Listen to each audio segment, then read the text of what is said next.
Hello students, welcome to my channel Chemistry World by Vandana. Today I am discussing next part of the chapter number 1, 10 Standards Chemistry. Very short questions, part 2. Already in part 1 I have discussed some very short questions. Now next one, 6 onward, I will discuss here in this video 4 main very short questions. Hope past part helpful you. अब इस part में हम देखेंगे next 4 जो है very short questions जो maximum सभी board में आए हुए हैं, जिसका आप अगर पहले स्टडी करते हो तो आपको पता चलता है कि क्वेश्चन पेपर में किस तरह के क्वेश्चंस पूछे जाते हैं। तो आज हम 6 नंबर का जो है क्वेश्चंस देते हैं। Silver chloride when kept in open turns grey, illustrates this with the balance chemical equation. इसका मतलब पहले आप समझ लो क्या है। अगर इस क्वेश्चन को आप देखेंगे कि भाई सिल्वर क्लोराइड नाम का एक केमिकल्स है, जिस केमिकल को अगर आप ओपन में रखते हो, जैसे उसकी अगर बॉटल है अगर खुली रखी गई, ठीक है, जैसे लैब में हमारी बॉटल्स होती है, तो आप देखो क्या चीज़ होती है, थोड़ी देर के बाद या समय के बाद आप देखते हो कि वो ग्रे हो जाता है सॉल्यूशन पूरा।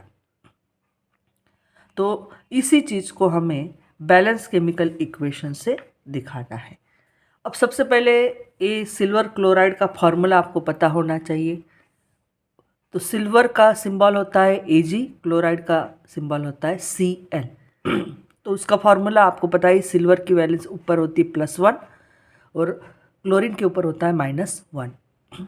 तो इस तरह से सिल्वर क्लोराइड का जो है आपको लिखना है कि AgCl। अब एक ग्रे क्यों होता है, इसका रीज़न है decomposition reaction.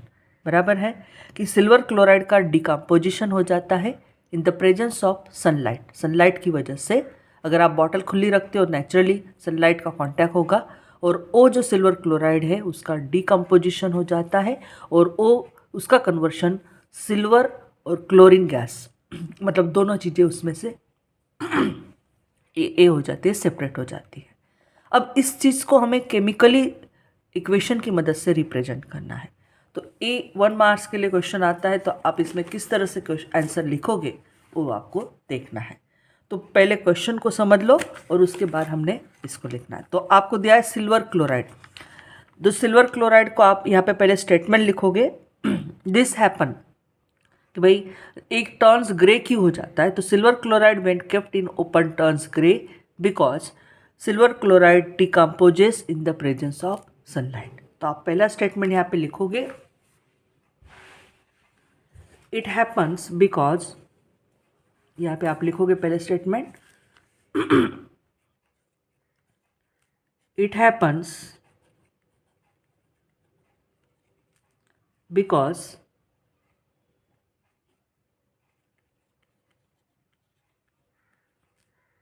Silver chloride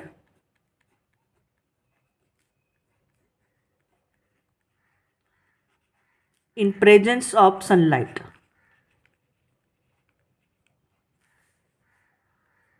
in presence of sunlight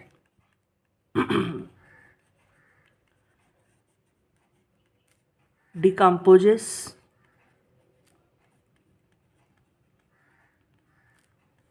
into silver and chlorine gas। बस यहाँ पे वो आपका जो ग्रे हो जाता है, इसका रीज़न है कि उसमें सिल्वर क्लोराइड का डिकम्प, तो हमें वो रिप्रेजेंट करना है बैलेंस केमिकल इक्वेशन से। अब सिल्वर क्लोराइड का सिंबल हमें पता है AgCl, ये सिल्वर है और एक क्लोरीन है। ए जो है हम लेते हैं दैट वन, अगर यहाँ पे सिल्वर क्लोराइड जो दिया है आपको अगर आप रखते हो तो in the presence of sunlight, ये सॉलिड भी अगर आप सिल्वर क्लोराइड का सॉलिड देखते हो तो अगर उसको जो कंपाउंड है अगर आप ओपन में रखोगे, उसका जो भी चीज़ है उसको अगर विदाउट एनी सीलिंग, तो पूरा ग्रे हो जाता है। इसका रीज़न है इसमें से सिल्वर आपका यहाँ से ट्वाइस Ag यहाँ पे आप लिखोगे और जो क्लोरीन गैस है इसमें से निकल जाएगा, दैट वन। सो एक डिकम्पोजिशन रिएक्शन है कि पूरा का पूरा कंपाउंड जो दो चीज़ों से बना था, दो एलिमेंट्स थे सिल्वर और क्लोरीन, इन दोनों को डिकम्पोज कर दिया, सेपरेट हो गए, और ओ होगा सिल्वर और दूसरा है क्लोरीन। तो इसको हम सिर्फ AgCl नहीं लिखोगे, क्यों? क्योंकि इसमें से क्लोरीन गैस निकालना है, तो इसको बैलेंस करने के लिए यहाँ पे आप 2 लिखोगे, तो ट्वाइस Ag और यहाँ पे Cl2 गैस निकल गया आपका, this one is. So this is one for 1 marks. Now the next questions here, just the second one. Write the balance chemical equations of any of one reactions that cannot be classified as combination, decomposition, simple displacement or double displacement. Question क्या है? आपको एक ऐसा balance chemical equation लिखना है, कोई भी एक रिएक्शन जो हम कॉम्बिनेशन रिएक्शन तरीके से, डिकम्पोजिशन रिएक्शन, डिकॉम्बिनेशन रिएक्शन तरीके से, या फिर सिंपल डिस्प्लेसमेंट या डबल डिस्प्लेसमेंट में नहीं आता है। हमने फर्स्ट चैप्टर में ऑलरेडी इसमें आपको पता ही है कि 4 तरह की रिएक्शंस आपको दी है, जिससे combination reaction, combination reaction, displacement, double displacement, इनके सबके एग्जाम्पल्स आपको पता ही है और दिए भी है। लेकिन अब इस क्वेश्चन में थोड़ा सा ट्विस्ट किया है उन्होंने कि आपको ऐसा रिएक्शन लिखना है जो बिल्कुल नहीं है, इसमें इस कैटेगरी में नहीं आता। अब बहुत सारी चीज़ें आप नहीं उसमें लिख सकते हो, लेकिन एक सिंपल रिएक्शन आप इसके लिए बेस्ट करो तो वो होगा आपका, जिससे आप ऑक्सीडेशन रिएक्शन भी लिख सकते हो जो सिंपल है। उसके लिए मैं आपको दिखाऊंगी कि अगर हम मीथेन का ऑक्सीडेशन करते हैं, जैसे मीथेन गैस का ऑक्सीडेशन होता है, तो इससे बनने वाला कार्बन डाइऑक्साइड एंड वाटर, ये आपका बेस्ट एग्जाम्पल रहेगा इसके लिए। जैसे मीथेन गैस दिया है, यहाँ पे आप लिख सकते हो this is methane gas, this is oxygen, इसका ऑक्सीडेशन हो रहा है, ये ऑक्सीडेशन रिएक्शन है, और इससे होने वाला आपका जो भी बनेगा, आपको पता है बैलेंस बाद में करेंगे, पहले देख लेते कैसे आ सकता है। कार्बन है और ऑक्सीजन है, इससे बनने वाला कार्बन डाइऑक्साइड्स। हाइड्रोजन है और ऑक्सीजन है, तो हाइड्रोजन का भी आपका होगा H2O। अब इसको बैलेंस कैसे करें? तो देखिए यहाँ पे एक कार्बन दिया है, यहाँ पे आपका कार्बन से बनने वाला जो है कार्बन डाइऑक्साइड, एक कार्बन है तो एक कार्बन यहाँ पे आ गया। ऑक्सीजन यहाँ पे 2 है, 2 ऑक्सीजन आ गए, लेकिन हाइड्रोजन 4 दिए हुए हैं, तो नेचुरली यहाँ पे हमें 2 लेना पड़ेगा।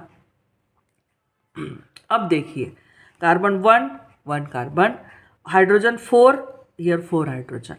Now oxygen are here 2, but in this reaction you find in product 2 oxygen and this 2 oxygen, 4 oxygen are there, but here are only 2, so you write down here 2। बस हो गया। ये एक ऐसी रिएक्शन है जिसको हम ऑक्सीडेशन ऑफ मीथेन गैस बोलेंगे, जिसमें मीथेन का ऑक्सीडेशन हो जाने के बाद कार्बन डाइऑक्साइड और क्या बनता है, वाटर। ना ये रिएक्शन कॉम्बिनेशन है, ना ये रिएक्शन डिकम्पोजिशन है, and not this one is displacement and double displacement. It is a simple example of your you can say that which is a oxidation of methane, और वो चारों category में नहीं आती। आप ऐसे बहुत सारे एग्जाम्पल इसमें लिख सकते हो। फोटोसिंथेसिस रिएक्शन भी आप लिख सकते हो, जो बहुत सारे स्टूडेंट को थोड़ी हार्ड लगती है, लेकिन ये सिंपल है। आप इसमें से कोई भी एक रिएक्शन, आप इसमें से जितना जो पता है, जो चारों में से नहीं है, ऐसी कोई भी रिएक्शन लिख सकते हो। अब आता है नेक्स्ट क्वेश्चन आपका, give reason why do chips manufacturers usually flush bags of chips with gas such as nitrogen. आप देखते हो कि जैसे बहुत सारे जो हम चिप्स वगैरह खाते हैं तो वो बैग हमेशा फुली हुई आपको नज़र आती है, बराबर है। तो ये जो बैग होती है उसके अंदर नाइट्रोजन गैस भरा होता है, जो एज ए प्रिजर्वेटिव तरीके से यूज़ होता है। उसको लॉन्ग टाइम, उसका लॉन्ग लाइफ बढ़ जाता है। जो भी चिप्स वगैरह भरे होते हैं उसका लाइफ ज़्यादा बढ़ाने के लिए उसके अंदर प्रिजर्वेटिव तरीके से नाइट्रोजन गैस को उसके अंदर भरा होता है, जिससे वो चिप्स महीनों तक चलते हैं, बराबर है। तो आपको यहाँ पे क्वेश्चन दिया है गिव रीज़न क्यों मैन्युफैक्चरर ज़्यादा नाइट्रोजन गैस से फ्लश करते हैं। तो आप उसको आंसर लिखते वक्त, आपका 1 मार्क्स का क्वेश्चन है, तो आप इसमें लिखोगे कि जो चिप्स होते हैं उसके अंदर जो नेचुरली वो फ्राइड होते हैं, तो फैट्स और ऑयल ये दोनों चीज़ों से वो चिप्स बने होते हैं। तो ऑयल और फैट्स इनको ऑक्सीडाइज होने के बचाने के लिए, ऑक्सीडाइज ना हो जाए इसीलिए उसके अंदर nitrogen gas as a preservative तरीके से भरा होता है। ये हमारा आता है जैसे रैंसिड, इसके अंदर एक कैटेगरी आती है। तो 1 मार्क्स के लिए आंसर लिखते वक्त आप कैसे आंसर लिखोगे, तो वेरी शॉर्ट क्वेश्चंस में आपका इसका आंसर आएगा किस तरह का, तो देख लीजिए। यहाँ पे आप लिखोगे to prevent the oils, to prevent oil and fats, to prevent oil and fats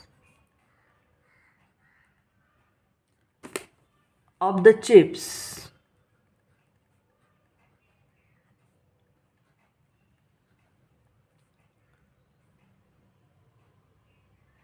to get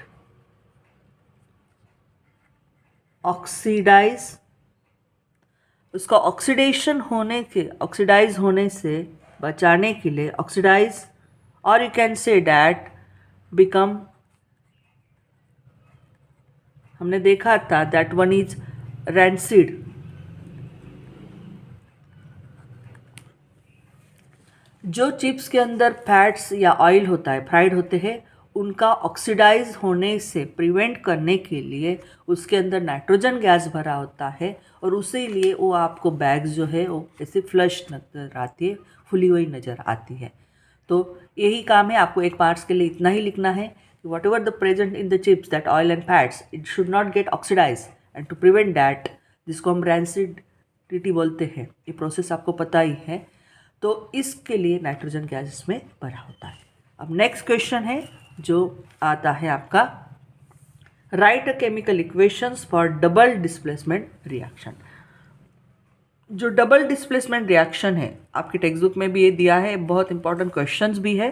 तो डबल डिस्प्लेसमेंट रिएक्शन के लिए मैं आपको बताऊंगी कि इसमें आप सोडियम सल्फेट और बेरियम क्लोराइड, जो ये 2 सॉल्यूशन है जो आपको एक्सपेरिमेंटली भी दिखाए हुए हैं, जो आपके टेक्स्ट बुक के अंदर उसका एक आपको एक्टिविटी फॉर्म में वो एक्सपेरिमेंटल दिखाया हुआ है। तो ये सबसे बेस्ट डबल डिस्प्लेसमेंट के लिए रहेगा। सबसे पहले क्या है, ए 1 मार्क्स के लिए है तो ठीक है, लेकिन थोड़ा सा एक्सप्लेनेशन में देना चाहूँगी। डबल डिस्प्लेसमेंट रिएक्शन का मतलब होता है कि जो रिएक्टेंट में 2 आपके रिएक्टेंट जो कंपाउंड इन्वॉल्व होते हैं, इन दोनों में से जो है डिस्प्लेसमेंट होता है। मतलब जैसे यहाँ पे मैं अगर लिखती हूँ कि डबल डिस्प्लेसमेंट का reaction between the sodium sulphate, अब सोडियम सल्फेट ये आपका एक लिक्विड दिया है, राइट, एक्वस सॉल्यूशन है इसका, प्लस बेरियम आपका क्लोराइड, ये भी aqueous solution of barium chloride. Okay, now this is the double displacement reaction. आपको क्या करना है, एक टेस्ट ट्यूब के अंदर सोडियम सल्फेट का एक्वस सॉल्यूशन लेना है और उसके अंदर आपको बेरियम क्लोराइड इसमें डालना है। डालने के बाद आप देखते हो, बेरियम क्लोराइड डालने के बाद आपको यहाँ पे जो मिलेगा 2 तरह के आपके कंपाउंड्स आएंगे। वो कैसे आते हैं मैं आपको यहाँ पे दिखा देती हूँ। जस्ट हियर, ये जो यहाँ पे सोडियम दिया है, ये सोडियम और एक क्लोरीन, इन दोनों की आपस में रिएक्शन होगी। जैसे मैं अगर डबल डिस्प्लेसमेंट क्यों है ये रिएक्शन, तो इसको अगर समझना चाहते हो तो बिल्कुल सिंपल है, मैं बता देती हूँ आपको कैसे है।